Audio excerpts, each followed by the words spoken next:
Open the trunk to gain access to the bulb assembly. Pull back the trunk lining to gain access.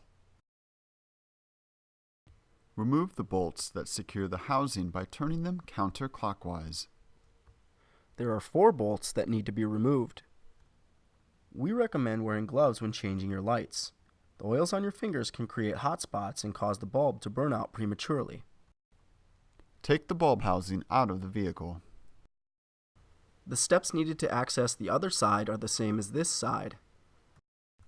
Align the tabs and push the housing to get it back into place. We recommend changing your bulbs in pairs. If one bulb is burnt out, its counterpart bulb is likely near the end of its life as well. It's a good idea to hand tighten the bolts before securing them to the vehicle.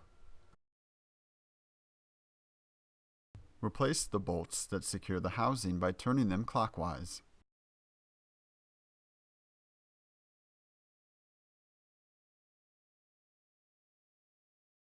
Fold the trunk lining to its original position.